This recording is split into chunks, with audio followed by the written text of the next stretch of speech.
কারো বাড়িতে যদি স্নেক প্ল্যান্ট থাকে, যদি মরে যায় কোনো সময়, ফেলে দেবেন না। আমি এরকম 1.5 বছর আগের এই গাছ, একটা পাতা এইভাবে রেখে দিয়েছিলাম মাটির মধ্যে। 1.5 বছর পর এত সুন্দরভাবে গাছটা বাড়ছে।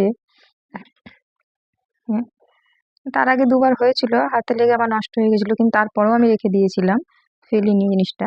দেখুন কি সুন্দরভাবে আবার বেরোচ্ছে, দেখে তো মনটা খুশিতে ভরে যাচ্ছে। আর এই গাছটাও, এটাও একটাই বাহারি গাছ, নাম জানি না গাছটা। এটাও একটা পাতা এরকম ভেঙে গেছিল, আমি এভাবে মাটিতে রেখে দিয়েছি দেখার জন্য যে এর থেকেও হয় কিনা। দেখছি হ্যাঁ, এর থেকেও অঙ্কুর বেরিয়েছে। কি দারুণ লাগছে।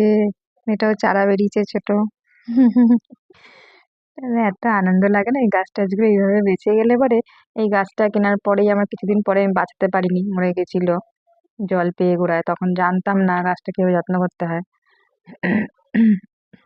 তারপর প্রায় 1.5 বছর পর আবার এরকম ভাবে বেরিয়েছে। দারুণ লাগছে। এবার যেন বাঁচাতে পারি আর যেন নষ্ট না হয়। খুব আদর যত্ন করে রেখেছি ঘরে এনে।